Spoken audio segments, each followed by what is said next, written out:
Oromo TV.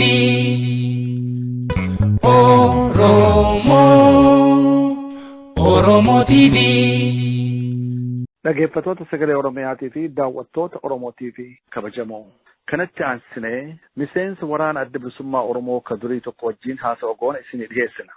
Kanaafis ka sababaan ta'e miseensonni durii ka haala adda addaatiin biyya alaatti bayan ammaan tana hariiroo guddoo tokko uumatanii akkaataa itti wal quba qabaatan irratti gurmuu ijaaruutti dhageenye. Kanaaf nus isaan dubbifne. Hello. Hayyee. Mee dura maqaa keetii fi maqaa gurmuu keessanii nu himi. Tole hayyee gaa dura obbo Said Mahammad Ali gaafii fi deebii kana maqaa TV Oromoo Minisoottaatiin nuuf dhiyeessuu keetiif galatoomaan isinii jaani maqaan kiyya Billoo Garbii naan jaani. Yeroo ammaa kana keessatti akkuma isin jettanii gurmuu tokko ijaarree sochii garaagaraa biyya alaa kana keessatti godhaa jirra. Gurmuun keenya kuni gurmuu miseensota woboo biyya ambaa jaama. Gurmuu miseensota woboo biyya ambaa jechuun duraan miseensota woboo turan ka amma biyya alaa keessa jiran jechuudha. Gurmuu miseensota woboo jechuun gurmuu akkuma isin jettan kanaa jechuudha. Akkuma seera addunyaattu miseensonni waraana keessa turan kan dirqama adda addaa irra turanii luubooman akkasuma kan qaamaa irratanii waraana keessaa haala adda addaatiin bahan biyyoota mootummaa qabu keessatti illee ijaaramanii kunuunsa garaagaraa mootummaallee gootii fi akkasuma immoo isaaniillee deebi'anii bifa ogummaa isaan qabaniin biyya isaanii tajaajilanii recreation garaagaraa banatanii maqaa adda addaatiin NGO garaagaraa dhaabbanii biyya isaanii tajaajila kennanii jechuudha. Eegas dirree lolaarraa deebi'an jechuudha. Kanaaf ammoo nuti akka hiree ta'ee biyyi teenya waan hin bilisoominiif miseensonni biyya alaa jiran kanneen qaamaa irratan ni qabsoo kanarraa adda bahan kanneen mana hidhaa yeroo dheeraa turanii hidhaa diinaa san keessaa bahan kanneen bifuma waliigalaatiin haala adda addaatiin qabsoo Oromoo kan yeroo dheeraa deemaa jiru kana keessaa gargar bahanii akka hiree ta'anii du'arraa biyya alaa kana keessatti biyya addunyaa garaagaraa keessatti faca'anii jiranii jechuudha. Kanaaf gartee nuti har'a bakka jirru walitti qabamnee wal barbaannee walitti dhufnee waan kaleessa keessa dabarrellee yaadannee jaallan kaleessa dhiifnee bifa adda addaatiin osoo hin jaalatin murtiin kan manaa baaneef illeen if wareeynee Oromiyaa bilisoomsuudha jennee manaa baanee turre akka hiree tahee ammoo du'a sanarraa hafnee hambaa jaallan qabsoo kan wareegamanii taanee lubbuudhaan jirraa jechuudha. Kanaaf jaallan nu biraa kufan sunis dhaamsa nu dhaaman qabanii nutis waan ijaan agarre qabnaa waan keessa dabarre qabnaa akkasuma immoo har'a cinaan qaama keenyaa hiruma sanirra hamaadhaa keessatti qabsoo bilisummaa Oromoodhaa gaggeessaa jiranii. Kanaaf jaallan sana bira bifa jirruun akka miseensa dhaaba adda bilisummaa Oromootti walitti qabamnee ijaaramnee gurmuu taanee jiraannee jiruu bira kunnee akkasuma jaallan keenya kan biraa dhufnes gargaaru maaliin akka bira dhaabbachuu barbaachisu waan sila asii godhuu dandeenyu hunda godhuudhaa fi ijaaramaa jirra jechuudha. Amma walumaa galatti dhugaadhaa haalli qabsoo mijaa'uu dhabaan ta'e yookaan qaama hir'innaan ta'e yookaan haaluma adda addaatiin raggada mootummaallee ta'u namoonni biyya alaa baatan waraana waboo ka turtan biyya addunyaa keessatti faffacaatanii jirtan. Amma biyya ambaa baatan kun wal ijaaruu jechuun barbaachisaadha. Namni yoo ijaarame kaayyoo isaa bakkaan gayaa. Mee atuu jettee jirta garuu gabaabatti irra deebi'uudhaaf cuunfatti kaayyoon isaa maali? Cuunfaadhatti kaayyoon keenya tokko miseensi keenya kanneen kaleessa woboodhatti hirmaatanii dirqama sabummaa sadarkaa garaagaraatti raawwataa turan bakka biyya alaa jiran kana hunda keessatti jechuudha addunyaa kanarraa walitti qabamnee gaaddisa tokko jalatti deebi'uudhaan qabsoo kaleessa sababa adda addaatiin woboodhaan gargar baanee gariin keenya dhaaballeedhaan namni cinaan gargar bahee haaluma adda addaatiin biyya mijoone keessa kophaa ta'uudhaan bakka adda addaatti jiraachaa jira jechuudha. Kanaaf har'ammoo teekinooloojiin kun tolee jira. Namni biyya fedhe jiraatus akka nama wal bira jirutti wal arkee waliin haasa'ee yaada isaa wal jijjiiratee waa waliin godhuu danda'a jechuudha. Carraa kanatti dhimma baanee miseensi waraana bilisummaa Oromoo akka hin hafne bakka jirutti wal gurmeessuu, wal quba qabaachuu kan lammaffaadhaa seenaa keenya kan kaleessa dalagaa turre sana osoo addaan hin cinne kaleessa dhaamsa jaallannu dhaammatanii jira. Jaallan nuti kufnee jirra nuti dabarree jirra jedhanii jaallan hiree awwaalaa dhabanii arrallee holqa bofaa buutii keessatti killee yookaan koddaa mataa isaanii keessaa shimbirreen mataa bishaan dhugaa jirtuutu jira. Kan osoo hiree awwaallachuullee dadhabne. Jaallan sana yaadachaa qabsoo isaan irratti wareegaman sana dhaamsa isaan nutti dhaaman sana qabsoo nuti kaleessa ofii eegallee wareega lubbuu takkitti jijjiirraa hin qabne kana itti kenninee dalagaa ture sana osoo addaan hin cinne hanga bilisummaatti itti fufuu jaallan achi arra bosona keessa jiran sana biyya kana keessa jirra hireedha isaan wajjin hin jirru ammoo as jiraannee akkamitti waan woboon arra barbaachisu nurraa barbaachisu sigalee nuti arra at least jiruun keenyallee naga tokko jijjiiramee jira hirriba gaarii rafnaa jira siree gaarii irra jiraachaa jira dalagannee haa xiqqaatu haa guddattu galaa jirra jechuudha. Jaallan arra hiree san hin qabne kan holqa bofaa kan gartee dhagaa fi mukarra rafaa jiru kan gartee fincaan isaa dhugaa jiru kan guyyatti hogguuta akka nyaataa jiru kan yeroo garii nyaata dhabee agabuu bulaa jiru kan qooqa bulaa jiru sana waan dandeenyuun dirqama dachaa fudhannee isaan sana gargaaru kan sadaffaadha hawaasa keenya kan biyya alaa jiran miseensota dhaabaa kan biyya alaa jiran qabsoon adda bilisummaa Oromoo qabsoon ofirratti hirkannoodhaati miseensota jaarmaa biyya alaa kan yeroo dheeraadhaaf dhaaba kanaaf lafee duudaa ta'ee gargaaraa tureetu jira isaan kana wajjin walitti ida'amnee hojii jaarmaa irratti isaan kana gargaaru nutis muuxannoo bosona keessaa qabna muuxannoo qabnu kanallee isaanii wajjin wal jijjiirachuu kan isaan qabanillee wal jijjiirannee qabsoo keenya akka fuula duratti shaffisu akka fuula duratti tarkaanfatuu fi umrii gabroonfataa kanaa itti gabaabsuu dandeenyu irratti dalaguudha jechuudha. Dhumarratti ammoo akkasuma namoota miseensota dhaabaa kanneen dalansuuta xiqqaadhaan waan adda addaatiin qabsoo kanarralee bifa garaagaraatiin haalota yeroo daddarban keessatti bahaniitu jiran namni kun nama dhuunfaattis ta'uu danda'a akka waliigalaattis haala qabsoo kanatti dallansiin tokko tokko dhalachuu danda'a isaan kana hundaa'uu gartee yeroon arraa kun yeroo nuti dallannee yookaan muftii xixiqqaadhaan harka marannee teenyuu miti yeroo obsa namaaf hin kennine kanaaf waan xixiqqoo dhalate sana hundaa'uu dhiifamee namni kun gartee haalli jiruu kan nama teessisuu miti kanaaf akkuma gartee tamboon jette tamboon inni dhugaan ana tuutu innuu dandee anan dhiisu isa sobaan ana qaqqabu immoo anuu isan dhiisu jette yan tamboon kanaaf gartee inni dhugumaan qabsoo kana itti laalatee hadhaa itti dhandhamee taa'e sun ture sun innuu taa'uu hin danda'u kana hundaa'uu walitti deebifnee araara buufnee qabsoo keenya gara fuula duraatti akka tarkaanfachiifnuuf walitti dhufnee ijaaramnee jechuudha gartee kaayoon keenyoon itti gabaabse kanuma. Bareeda keessattuu billoo ammaan tana biyya keessatti haala deemaa jiru ni dhageenya garteetiin lammiiwwan Oromoodhaa barattoonnis uummannis irree cunqursaadhaatiin rasaasaan dhawamee du'aa jira. Haalli kun inumaayyuu kaayoo amma ittiin jalqabdan tana irratti hagam takka isin saffisiisuu danda'a. Maaliif haalli uumame kun ammaan tana garteetiin nama bilbilchaa jira uummanni Oromoodhaa miidhaa guddarra jira. Kanaafuu haalli amma uumame kun akka isin saffisaan gartee waan tokko gootan dhiibbaan isinirra godhu jira jettee yaadda? Haalli kun hedduu gaafii gaarii na gaafatte hedduu galatoomi. Haalli kun hedduu gara tokkoon haala hedduu nama gammachiisuu gara tokkoon haala hedduu nama gaddisiisuus nama onnachiisuus nama dhaadachiisuusi.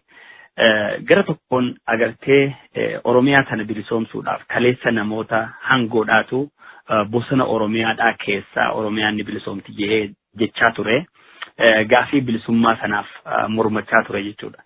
Arraan tan ammoo ilmaan Oromoodhaa bahaadhii kaabaa kibbatti xiqqaadhaa fi guddaan dhiiraa fi dhalaan osoo hin hafin ogeeyyota adda addaa hojjettoota mootummaa dabalatee roorroo mootummaan wayyaaneedhaa bara baraan irraan gahaa jiru dadhabatee hacuuccaa isaan yeroo garagaraatti irra geggeessan kana dadhabatee biyya isaa biyyee akaakayyuuf abaabilee irraa dhaale irratti dhalatee irraa dhaale irratti guddate kan ilmaan isaatti horsiisaa jiru kan irrallee taa'ee diina kana gabbaraa jiru gabbareen waan ati barbaadde sii kennee si jiraachisaa jiraadhu jee Oromoon akka shaamaadhaatti ofii bobahee Tigreedhaaf ibsaa jira jechuudha.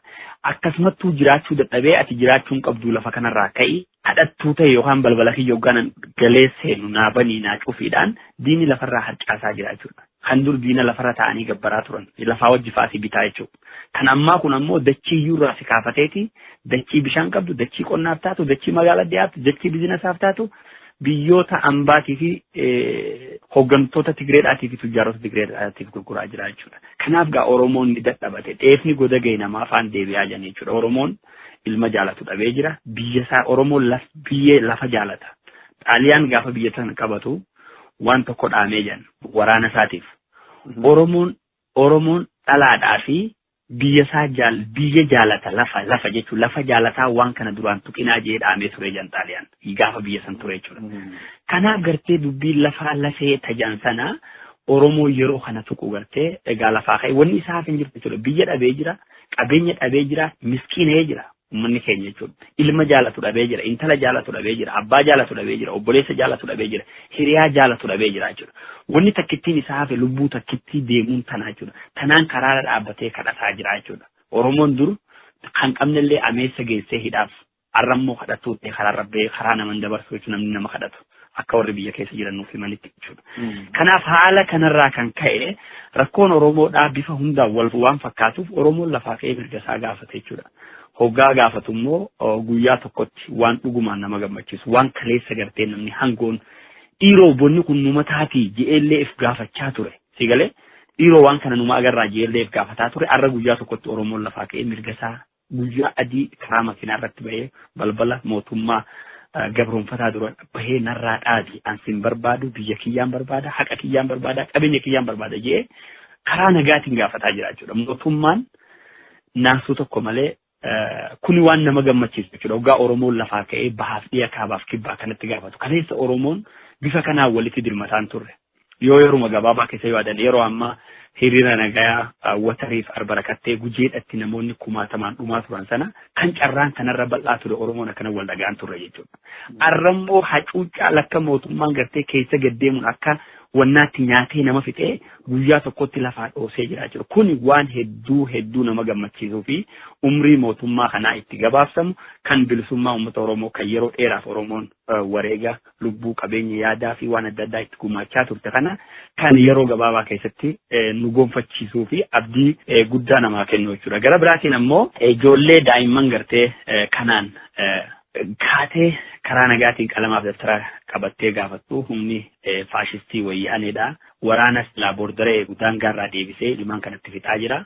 Kuni gar tokkoon waan nama gaddisiisu kaan ammoo jumlaadhaan mana hidhaatti buuraa jira jechuudha gartee. Kanaaf gar tokkoon nama gaddisiisa. Garuu Oromoon arra diinni fixaa jiru kun hegeree keenyaaf abdii warra biyya bulchan warra biyya sana jijjiiran ka addunyaallee jijjiiranitu kana keessatti dhabamaa jira. Qaroo namaa, hayyuu namaa, beekaa namaa jechuudha. Hedduu gar tokkoonis nu gaddisiisa. Akkasuma immoo gara tokkotti yoo laalle waan kana poozitiivillee yoo laalle hanga amma diinni fixaa jiru kana kaleessaas kana caalaa fixaa jira.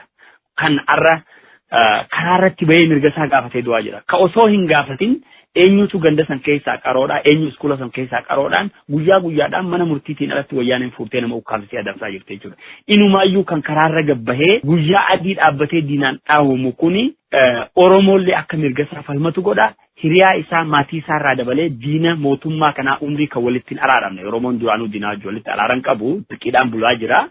Daran akka Oromoon guyyaadhaan akka daawwitiitti gartee nama hiriyaa isaa kadhabe ilma jaalatu kadhabe obboleessaa fi obboleetti kan dhabe kana jaalate guyyaadhaan diina kanaaf gartee bilisummaa isaatiif yaadu naasuu ilmaan Oromoo akka waliif qabaatan godhaa jechuudha. Arra diina tokko ilma barataa tokko wayyaaneen ajjeesuun barataa akkasii kumni tokko dhalachuu danda'a jechuudha. Wanni akkaataan inni itti du'ee fi bifni itti du'ee daqiiqaa takka booda onlaayinii irra jira jechuudha. Oromoo meeqaatu san arkee kan gaddee onnatee geeraree haaloo sana baasuudhaaf arra gara qabsoo isaa daran itti cimaa jira jechuudha. Kanattaa diinaaf hojjetaa jiru kan mindaa diinaa nyaataa jirutu roorroo haadhaa fi abbootii isaanii irratti raawwataa jiran obboleessi isaanii irratti raawwatamaa jiru. Kanaaf har'aan sana ka'ee gara mooraa ummata Oromoodhaatti deebi'ee mooraa qabsoo bilisummaa Oromootti deebi'ee diina dura dhaabbataa jira jechuudha. Kun gartee bifa waliigalaatiin waan nama gammachiisu haalli biyya keenya keessaa deemaa jiru kana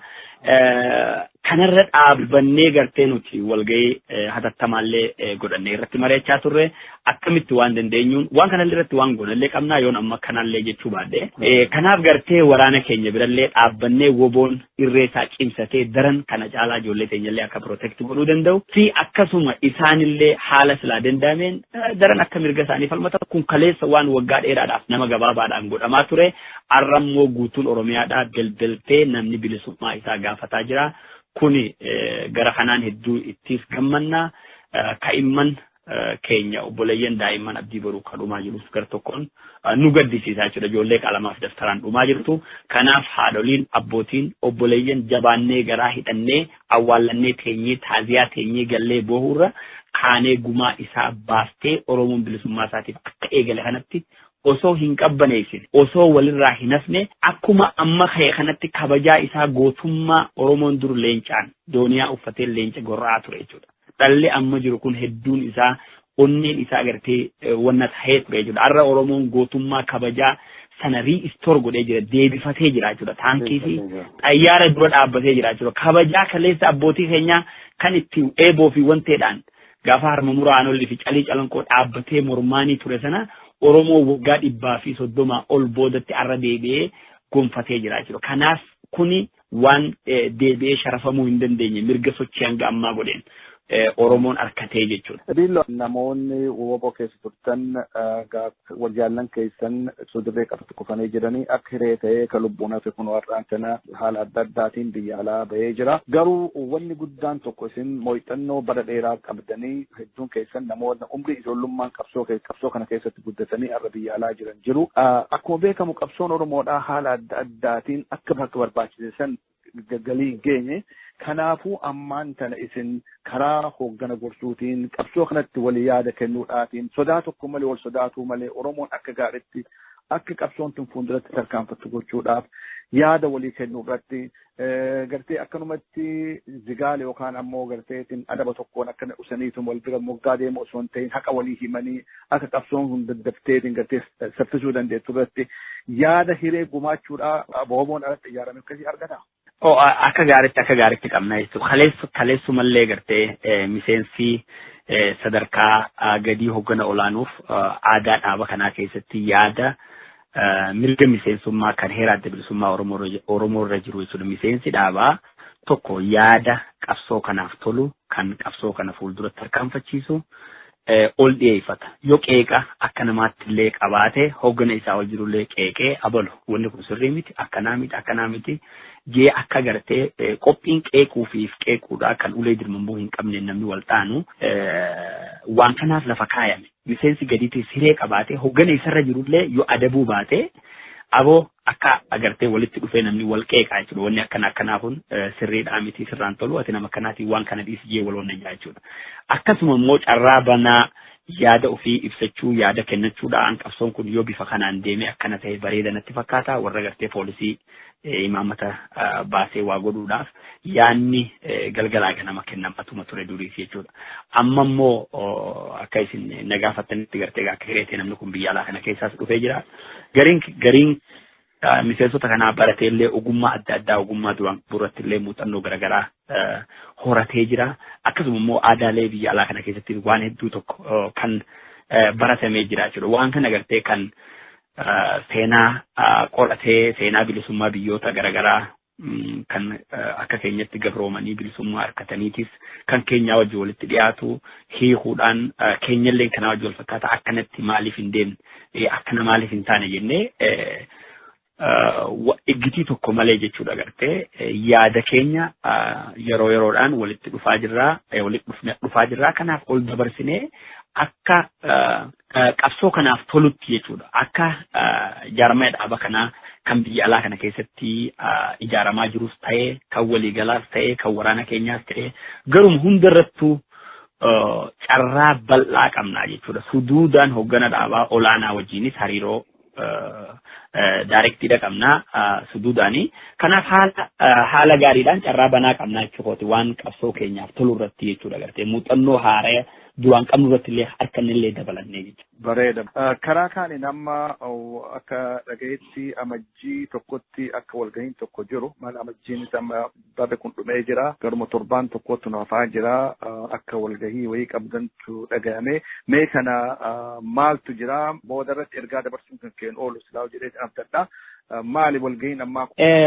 Amajjiin guyyaa tokkoo kun guyyaa woboodhaati. Guyyaa woboodhaa kun bara dheeraa kabajamaa ture bara 1980 kan yaanni isaa lafa kaa'amee jaalgadaa gammadaatiin haala gartee woboon bara 1978 yeroo duula mootummaan Sumaalee ol duulu mootummaan Dargii baasii immoo duula mixiidhaa jedhee gabbobbaasu humna keenya qaccee yeroo san dhalataa jiru irratti duula bal'aadhaatu godhamaa ture jechuudha. Akkasuma immoo keessa qabsoo keessatti illee wanta dhalatanii ture yeroo san keessatti jechuudha. Woboon sadarkaa diinni duula jalaa fi gubbaadhaa akkasuma immoo kan keessa tureen sadarkaa dhaabamarra gahuurra ture jechuudha. Woboon haala san keessatti diina isaatis bakka loluu barbaachisu lolee bakka jalaa miliquu barbaadutti jalaa miliqee haala ulfaataa keessa dabree bara 1980 gahee ture jechuudha.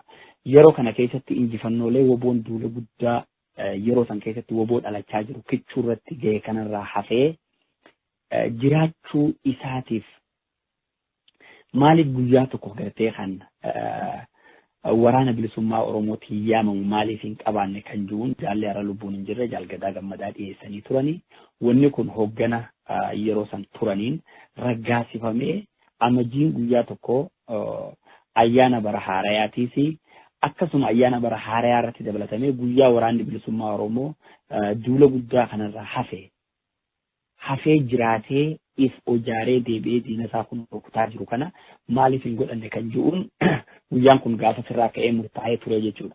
Haala sanarraa kan ka'e bosona Oromiyaa keessatti yeroo adda addaatti kabajaa ture waraanni bilisummaa Oromoo yeroo kana walitti dhufaa bara haarayaa kanarratti jechuudha. Haa xiqqaattu haa guddattu haalli diinaa fedhe jiraatullee walitti dhufee guyyaa kana yaadannaa jechuudha. Yeroo walitti dhufuu sadarkaa garaagaraa dorgommii namoota diree lolaa irratti waan garaagaraa injifannoolee garaagaraa gootummaadhaan waan garaagaraatiin argamsiisaniif badhaasaatu kennamaa. Qophiilee taphaatu jira kan akka sirba aadaa taphachuu, kan akka utaalloodhaa, kan akka bishaan daakuudhaa. Kanneen garaagaraatu jira jechuudha kan waliin taphachuudha. Kana hundaa'uu gaggeeffatee muuxannoolee fuula bobbaa garaagaraatiin dhufellee wal jijjiiratee hoggana jiru wajjinis wal arkee of haaromsee odeessa waliigalaa fudhatee bobbaan isaalleen ramaddiin haara inni fuula wal keessa jijjiiruudha jechuudha. Wal keessa jiru hagamana bobbaa ture garasi jijjiiruudhaan wanni adda addaa itti godhamee woboon bifa haarayaan guyyaa isaa kana yaadatee irbuusaa haaromsee jaallan biraa kufaniis kaarra bara dheengaddaa wajjin kabajame kaarra biran jirallee yaadatee irbuusaa haaromsee fuula bobbaa isaa haaraya sammuu haarayaan itti deebi'u ture jechuudha guyyaan kun. Arra ammoo bakka san keessa hin jirru nuti kun biyya alaa jirra. Biyya alaa kana keessatti arra ayyaanni kun ayyaana waraana bilisummaa Oromoo bira kutee ayyaana hawaasa Oromoo illee ta'aa jira. Hawaasni Oromoodhaa jaaramanii dhaaba kanaa biyya alaa jiran hedduun isaanii ayyaana kana kabajaa jiran jechuudha. Ayyaana Oromoo ta'ee jira jechuudha. Kanaaf nutis ayyaana kaleessa akkasitti gartee shuumoo nyaannee yookaan ammoo akkasumattuu walitti dhufnee agabuullee teenyee wajji guyyaa kana yaadachaa turre biyya alaa kana keessa jirra. Yoo qaamaanis bakka bosona san keessa jiraachuu baanne biyya alaa kanarraa teknoolojii tole kanaan bakka tokkotti walitti dhufnee guyyaa kana yaadannee haala jiru haala garaagaraatiin jiru haala seenaa qabsoo kan durii haala amma jiru kan fuula duraa irratti illee mari'annee irbuu keenya haaromsinee gargaarsa silaa woboodhaaf godhamuu qabu illee buufnee akkasuma immoo hawaasa illee hirmaachifnee waan silaa barbaachisuun haala amma hatattama biyya teenya keessaa deemaa jiru ergaa waraanni keenya yeroo garaagaraatti nu dhaammatus jira. Kana hunda waliin deebisaa yeroo itti kenninuu fi guyyaa kana bakka jirutti yaadannee akka oolluuf carraa arkanne kanatti fayyadamnee humna keenya tinnisuudhaa fi ayyaana guyyaa woboo amajjii tokko kana mana paaltook wirtuu gadaa irratti kabajuudhaaf deemnaa jechuudha. Meera deetu. Oromiyaa wirtuu gadaa mana paaltookii jechuudha. Mana paaltookii sarara paaltookiidhaatiin Oromiyaa wirtuu gadaa irratti kabajuudhaaf deemnaa jechuudha guyyaa amajjii takka. Amajjii sa'a meeqarraa akka sa'aatii sa'a wal dabartii biyya irraa gartee addunyaa wal dabartii garuu amma bakka jirtu irraa fi fakkeenyaaf amma Minisootaa jira. Fakkeen sa'a meeqarraa. Sa'aan kun akka lakki ganamaa miti guyyaa guutuu qabna. Sa'a kana guyyaan guutuun itti fufa. Maaliif miti guyyaa sana qophii bal'aa qabna. Akkumaan isiniin jee guyyaan sun akka Washington DC'dhaatti sa'aatii 12 ka'a jechuudha. 12 yookaan isin biraa gara za'a takkaan biraa za'a 2 ta'a jechuudha. Washington DC 12 ka'ee qophii garaagaraa qabna achirratti jechuudha. Qophii hawwa boodhaatu jira. Hawwa jechuun hawwisoo boodhaa kanneen gaara keessatti waraana keenya bu'aarsaa turanii jira. Qophii manguddootaatu jira. Qophii dubartootaas achirratti qabna. Akkasuma immoo jaallan hambaa qabsoo kanaa ta'anii turan warreen qabsoo kana bu'uursan illee nu keessa jira. Warra gartee ganama ilmoo hojii qawwee jaalala moqiltuutti hojii qawwee dhuhaasan illee jira. Isaan kun hundatu jira. Akkasuma immoo hoggana dhaabaa olaanaa haala yeroo irratti isin afeerraa. Kanaaf kana hundaatu jira. Gartee sagantaan sun gartee guyyaan suni guyyuma keenya akkasuma immoo keenya qofa hoggaan jiru kan hawaasa Oromoo kanneen biyya alaa jiran kanneen naasuu qabsoo kanaa qabanii fi haala adda addaatti qabsoo kana bira dhaabbataa turan hundinuu guyyaa kana dhufanii irratti hirmaatanii kanaaf akkasitti sagantaa bal'aa qabna achi guyyaa sanachitti. Gaarii asirratti wanni tokko ka beekamuu qabu akkuma bara baraan ka baratamee ayyaanni waboo kun biyya adda addaa keessatti kabajamaa namni qaamaa walitti dhufee kabaju jira.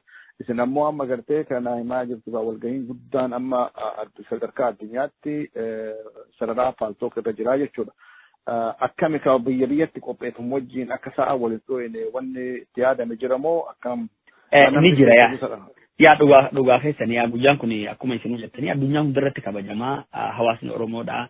Guyyaan kun guyyaa qabsoo isaatti tinnisu wabootti yaadatu. Kanaafuu guyyaa 365 keessaa guyyaa kana guyyaa waraana bilisummaa Oromootiif godhamu gariin isaa kanneen waan dalagan guyyaa tokko waboof ooluu kabajanii murteeffatanii guyyaa kana fidanii waa godhanillee ni jira. Kanaaf nuti guyyaa kana qophiin bakka garagaraatti ni jira. Qophii bakka garagaraa jiru kanaa wajjin wal quba qabna. Sagantaa isaanii ka dabarsuu barbaadan illee achi keessa galchuu barbaadan fuunee achi keessa galchina. Keenya kana jidduudhaan naynee akka waliin faalleessinetti itti fufnaa jechuudha gartee kanaaf wal quba qabnaa jechuudha. Globaalii kan naannoo yookaan isteeta yookaan biyyatti godhamu hundaafuu carraa bal'aa qabnaa jechuudha gartee maaliif waliin nu dalagaa jirru waan tokko waan ta'eef jecha kanaaf isaaniifis bakka qabnaa ofiifis bakka qabnaa akkasitti wanni kun itti fufaa jechuudha. Dhugumatti obbo kiyya waan jabaan tokko maal si fakkaatee lubbuun jiraatanii akka hiree ta'ee biyya ambaa kanas bayanii jaallan nama biraa kufan san yaadachuun ka gaara bosona keessatti hafanillee garteetiin waan qabaniin bira dhaabbachuudhaaf waadaa seenuun waan jabaadha. Maaliifi jireenyi ilma namaa ka turu bilisummaan tun ammoo ta dhuftu wareegama kana baasuun waan guddaadha. Namni isin caalaa beeku hin jiru warri waboo keessa turan warri qabsoo keessa qabsoo adda addaa jaarmoota adda addaa keessa illee turan kanaa qabsootiin dirree turuun waan cimaadha. Jaallan dabran san yaadachaa kaarra qabsoo keessa jiranillee gaarsaaf kaayyoo lafa kaayachaa walitti deeman kana keessatti nama uummata Oromoo kan dhaga'u kanaaf ka qabsoo kanaaf gartee quuqamuuf ergaan ati dabarsitu kadhumaa maali? Ergaan ani dabarsu tokko jaallan miseensota woboo gurmuu biyya ambaa keessa jirtan kanneen addunyaa kana hunda keessa jirtan bakka jirtanii guyyaa kana akka irratti hirmaattaniin je'ee yaamicha dabarsaa jechuudha. Kan lammaffaadhaa bifa waliigalaatiin kanneen miidiyaa asirratti nu caqasaa jirtan hawaasa Oromoo hundaaf wanni nan dhaamu irra haalli biyya teenya keessa jiru akkuma hundi keenyaa arkaa jirrutti wayyaaneen duula duguuggaa shanyiidhaa uummata Oromoo irratti laftee jira. Kanaaf gartee waan kana kan ofirraa kaasuu qabu uummata Oromooti. Qabsoon Oromoodhaa nu malee abbaa hin qabdu. Oromiyaan dhiiga abbaan beeyneen hin bilisoomtu. Arra haati dhalte ilmoo gabbaatee fadhala nyaachiftee biraa deeme mucaan laaqanaaf itti ol deebi'aan jiru alatti du'aa jira. Yoo haati dukkaana dhaqii deem baala shaayii naa biteetteen arra daa'ima karaarra deemu dukkaana dhaqee ol hin deebi'u mootummaa wayyaanee turataa isaan guuraa jira jechuudha ilmaan daa'ima kanaa jechuudha kanan hundinuu ijaan argaa jirra Oromoon mirga arra arkate kana wareega ofiisaatii kafaleen bakka arra jiru kaleessa dukkana san keessaa baanee arra yoo bilisummaallee gonfachuu baannee liblipii arra jiru kanaa fi Oromoon lafa kaatee guyyaa tokkotti bilisummaa gaafachuu kan ga'e tattaaffii ilmaan Oromoo goliilee Oromiyaa hunda keessatti godhaa turan karaa yaadaan karaa qabeenyaan karaa lubbuudhaatiin godhaa turaniitu asiin nu ga'e jechuudha. Arra Oromoon mirga hanga arkate kana dhabee jiraachuu hin danda'u. Kanaa ol barbaada bilisummaaf lolaa jirra jechuudha.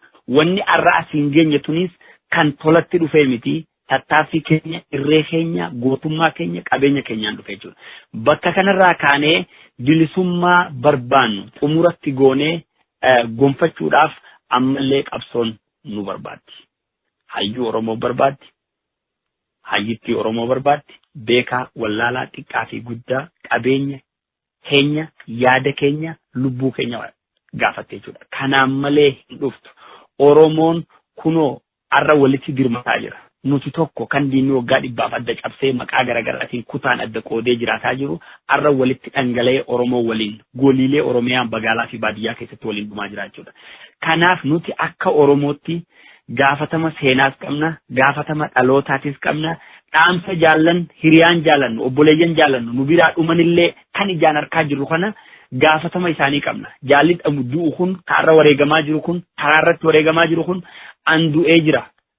Waaniin andu'e kana bakkaan naagaa jaa shahaadaan isaa dhaamsi inni dhuma dhaammatu kana jechuudha. Dhalli na booda akkanatti duune dhumatti godhaadhaa jedha. Akkuma gartee yoo dandeenye isiif baafnaa yoo dadhabne ilmatti guddifnaa jeneraal Waaqoo Guutufaan jedhan sanitti jechuudha. Kanaaf Oromoo guyyaan har'aa kun guyyaa Oromoon teessee raftee bulluu miti.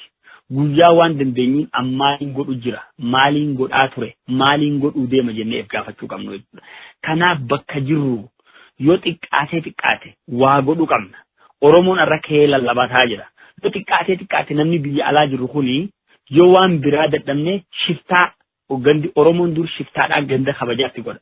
Shiftaa 2-2-3 naannoo jiru keessatti Oromoo shiftaa ganda eegu godhuu dandeenya jechuudha. Shiftaa goobanoota, shiftaa basaasota diinaa kan halkan hayyuu fi qaroo fi dubartii fi dubara keenya gudeedaa bulu, halkan guuree akka bineensaatti ajjeesaa bulu.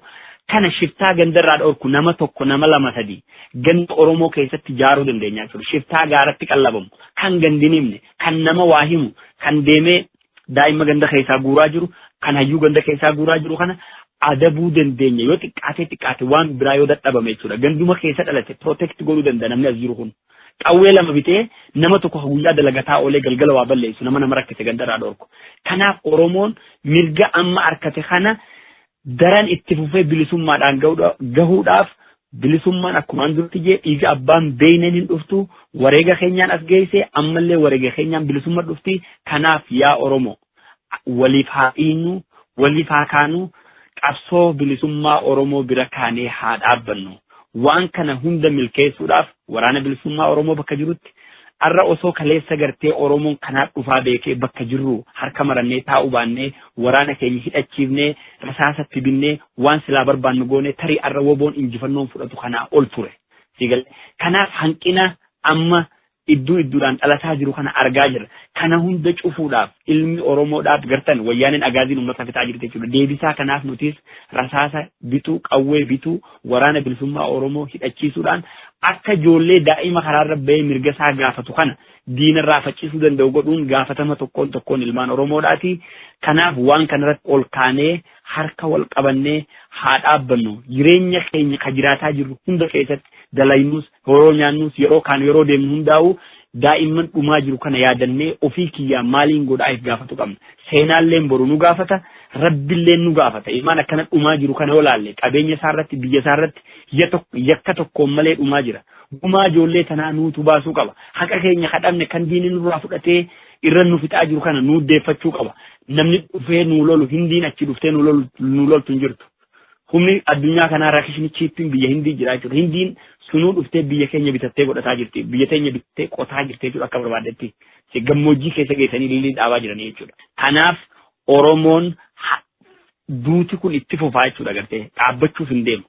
Hanga diinni biyya teenya irraa ka'utti kana haxumuratti godhu dirqama sabummaa kan tokkoon Oromoon keessaa fi ala jirru harka wal qabannee wal quba qabaannee wal hordofnee qabsoo keenya biratti dhaabbannu kanaaf lafaa kaanee alaan ala gungummii tanaatu hanqate tanaatu hafe yeroon jennu yeroon itti wal gaafannu hidhufaa jechuudha. Kanaaf yeroon ammaa yeroo harka marannee wallaallu miti yeroo gartee yookaan mormiidhaan yookaan anaatu akkasii yookaan kun maal akka hin taane jennu miti haala muddamsiisaa kana keessatti Oromoon lafaa kaanee qabsoo keenya bira haa dhaabbannu waan dandeenyu daa'imman biyya biraa jiru biyyatti dhumaa jiru kanaaf sagalee isaanii taanee haa iyyinu yoo xiqqaate Oromoon biyya alaa jiru kun an dhaamsi kiyya ka xumuraa kan jechaa dur ganda kan kabachiisu shiftaa tokkicha gaara jirutu ummata kabajaatti godhaa jiru yoo xiqqaate shiftaa tokko gaara keessatti Oromoon qawwee binnee ganda keessaa dhufne keessaa yoo chitti shiftaa tokko jaarree at least namni sun seef ta'uu danda'a jechuudha gartee diinaa miti kan uffitaa jiru diinni ganda keenya hin beeku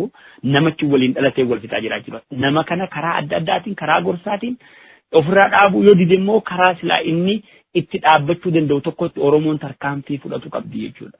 Arraan tana mana hidhaa bakka itti nama hiitu dhabdee wayyaaneen ijoollee daa'ima mooraa itti ijaartee dallaa keessatti eegaa jirti jechuudha akka looniitti.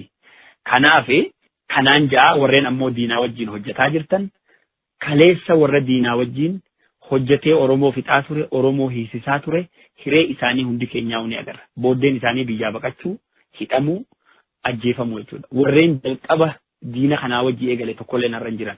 Garuu Tigireen hanga ammaa oluma deemaa jirti. Keenya ka isaaniif dalagee isaan gammachiisuudhaaf lammii isaa ficciisaa ture arra hedduun isaanii lubbuun hin jiran. Kun biyyaa baqatanii, kun hidhamanii, kun haala biraa keessa jiran jechuudha. Isaan sanarraa fakkii fudhatu qabna. Dhiiga walii gurgurannee nyaachuurraa follu qabna. Yoo arra nyaannillee borutti nu gaafata. Seenaallee nu gaafata. Rabbillee nu gaafata jechuudha. Kanaaf Oromoon yeroo wal gurgurannu miti, yeroo diinaaf ifaa taanee dura deemnu miti, kaanee daa'ima kana bira dhaabbannee protect yookaan wal ittifnee wal baasuu dandeenyutti akka fuula gamana deeffatanii gaafadhaa qawwee Oromoon ajjeesaa jiran kara diinaa akkachi deebisan. Umriin diinaa kanaa diinni gartee leenca mootummaan yeroo maal jee Mao Zedongiin namtichi Chaayinaa ka qabsoo ribeelolaa eegale. Mootummaa yeroo olii gaffiigee holqa bofaa bultii seenee takkaa ribeelolaa takkaa uummata san baareessee olii gaddeemu mootummaa kana jabinaa miti jedha gartee shakarmooyitii yookaan lubbuudhaatu akkasitti isa shakarsiisaa jedha gartee. Kanaaf mootummaa shakaraa jiru kadhabamuu deemu kana warreen ittiftanii tursiisuu barbaadan waan kanarraa dhaabbattanii gara mooraa qabsoo Oromoo deebitanii qawwee keessan kara diinaa akkachi garagalchitan yoo xiqqaate walimuu dhiiftanii lubbuu wal baasuudhaaf Oromoon arra hojjechuu qaba jechuudha. Yeroo wal dura dhaabbannuu miti yeroo waliin dhaabbannee diina keenya cabsinuu kanaaf kanarratti hadaraa wal quba qabaannu hin jaa jechuudha. Oromoon hundinuu kanarra bobba'uu qabdi hin jira. Miseensa waraana adda bilisummaa Oromoo ka durii Biilloo Garbii galatoomii ergaa keetii fi kaayoo jalqabdanillee akka fiixa isinii taatu isin hawwina sagalee Oromiyaatirraa Anseed Muhammad Aliitii galatoomii. Obbo Said isinilleen oduun isin dabarsaa jirtanii fi rakkina uummata Oromoo kan yeroodhaan deemaa jiru hordoftanii uummata Oromoo gurraan gahaa jirtanii kunis waan guddaa arra odeessi gartee hidda dhiigaatii addunyaan kun informeeshinaan bulaa jirti waan kana goliilee Oromiyaa hunda keessaa waan tahaa jiru hayyoota garaagaraa hunda walitti qabdanii Oromoo barsiisaa jirtanii akkasuma immoo rakkina Oromootis addunyatti himaa jirtanii walis Oromoonis akka dhageessu godhaa jirtanii qoonni isin gumaachaa jirtan qooda xiqqaadhaa miti fayyaa ta'an isiniin jaa kanaafis itti dabalee immoo maqaa miseensota obbo Gurmuu biyya ambaatiin hiree kana naaf kennitanii gaafiif deebii gabaabaa kan naa wajji godhuu keessaniif fayyaa ta'aa ulfaadhaa galanni keessan bilisummaa haa ta'uun jaa fayyaa ta'e galatoo.